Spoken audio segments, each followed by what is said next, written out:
Hello दोस्तों, good morning to all. आप सभी का स्वागत है हमारे अपने यूट्यूब चैनल पे जिसका नाम है इम्परफेक्ट बैंकर।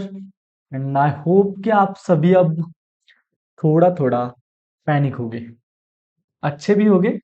पैनिक तो नहीं होना है, यानी कि आज थोड़ा हो, कल थोड़ा ज्यादा हो सकते हो, उसके नेक्स्ट डे नेक्स्ट।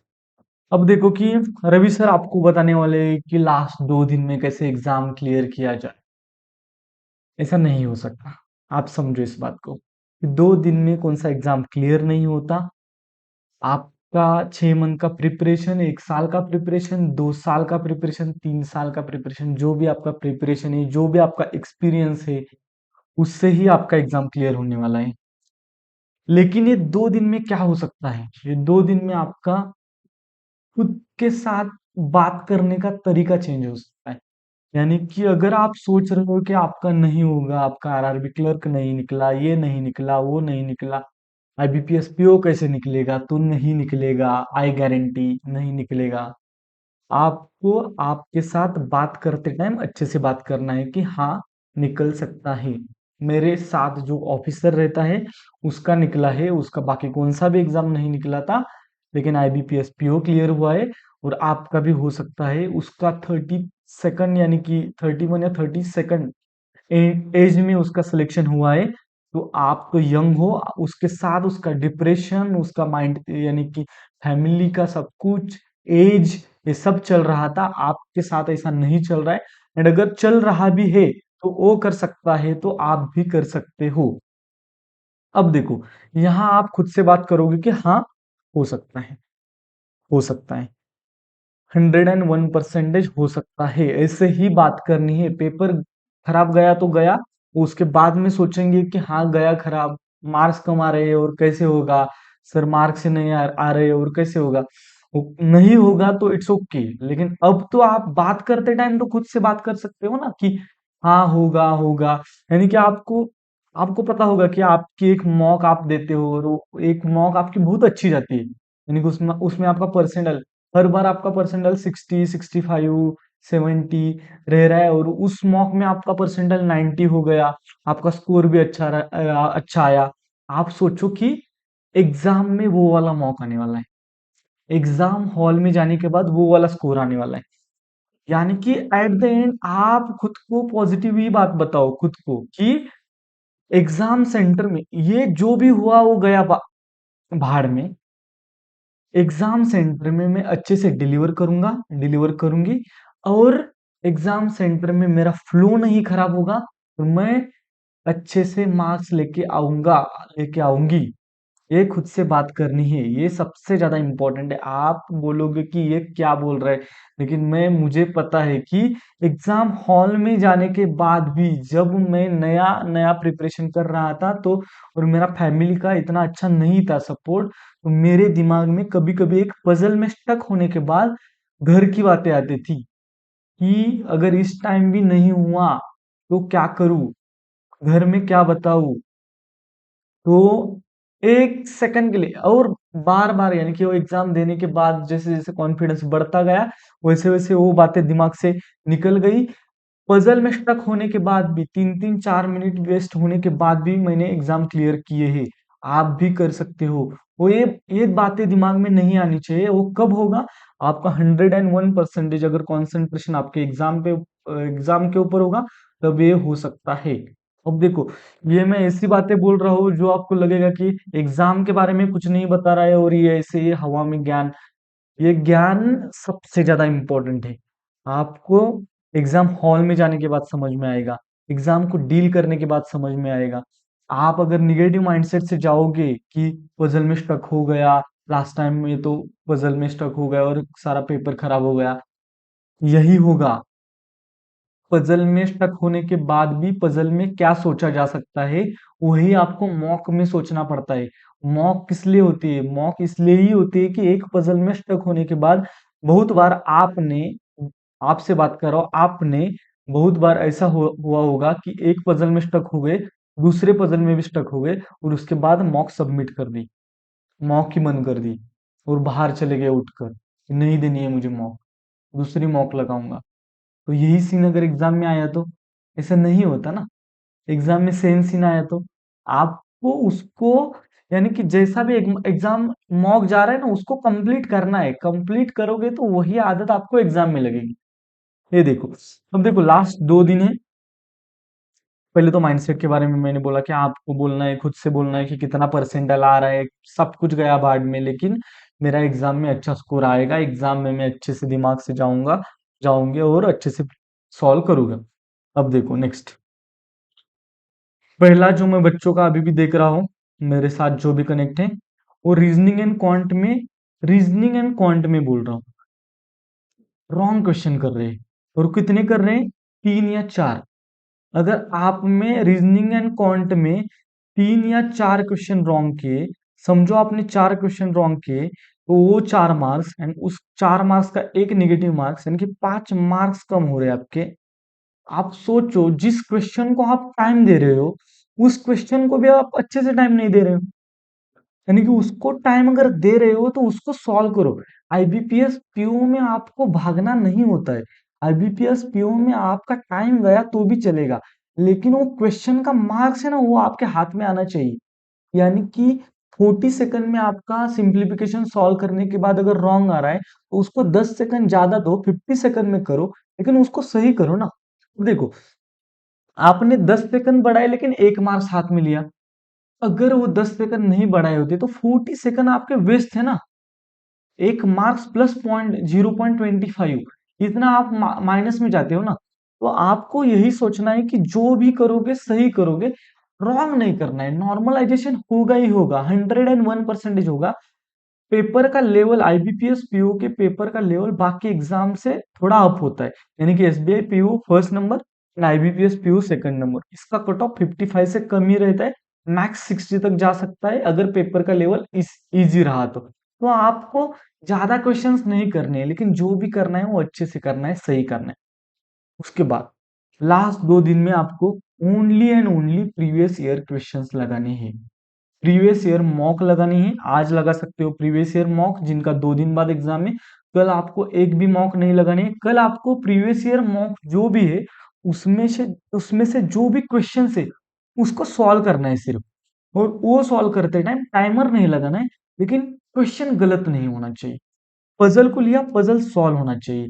डीआई को लिया, डीआई सॉल्व होना चाहिए। गड़बड़ नहीं करना है, लेकिन कंप्लीट सॉल्व होना चाहिए। आपका कॉन्फिडेंस बढ़ना चाहिए। ये 2 दिन होते हैं जो आपका कॉन्फिडेंस डाउन करते हैं या अप करते हैं। अगर आपने गलत प्रिपरेशन किया इस 2 दिन में, यानी कि मॉक लगाई और एक ऐसी मॉक पे आपने छोड़ दिया जो आपको कंप्लीट खराब गई मॉक, यानी कि उसके बाद आपने प्रिपरेशन ही नहीं किया, आप डायरेक्ट एग्जाम देने दे गए, तो वही माइंडसेट लेकर आप एग्जाम में जाते हो। तो पहला पॉइंट, अगर आपका मॉक में स्कोर कम आ रहा है तो मॉक ही मत दो। एक सेक्शनल सेक्शनल मॉक लगाओ और बस करो। और उसके साथ प्रीवियस ईयर सभी जितने भी मॉक्स है, उतने प्रीवियस ईयर मॉक्स लगाओ और उसमें से पजल एंड डीआई सॉल्व करो। आरआरबी, अगर आईबीपीएस पीओ के खत्म हो जाते हैं तो आरआरबी पीओ के उठाओ और उसके भी प्रीवियस ईयर क्वेश्चंस करो, पजल करो, डीआई करो। तो लेवल थोड़ा बहुत सेम ही होता है, तो वो आप कर सकते हो। प्रीवियस ईयर मॉक, ये तो आपको समझ में आ गया। सबसे ज्यादा इंपॉर्टेंट है प्रीवियस ईयर क्वेश्चंस और प्रीवियस ईयर मॉक, ये बार बार बताता हूँ मैं, क्योंकि वही होता है एग्जाम का लेवल। मॉक में कैसा होता है, मॉक में मुझे बच्चे बता रहे हैं कि सर मॉक में डीआई आ रहे, एसआईसीआई के, फिर ट्रेन एंड बोर्ड के। प्रीलिम्स में नहीं आते डीआई, और आ भी गया तो कौन सॉल्व करने वाला है? नहीं सॉल्व करते। 95 नहीं, 98% बच्चे वो सॉल्व नहीं करने वाले। तो आप वो छोड़ दो कि वो क्वेश्चन आने वाले, वो क्वेश्चन नहीं आते। आ भी गए तो आप भी छोड़ने वाले हो। 98% लोग, तो मुझे लगता है कि मेरे एक्सपीरियंस से वो छोड़ देने वाले। वो देखने के बाद ही ऐसा लगता है कि नहीं सॉल्व करना है। आसान भी हुआ तो थोड़ा ये कि जिनका कॉन्फिडेंस लेवल अच्छा है अरिथमेटिक में, वही वो सॉल्व कर सकता है, या वो क्वेश्चन कर रिपीटेशन किया है, मेंस लेवल एग्जाम किए, तो वो कर सकता है, नहीं तो नहीं करेगा।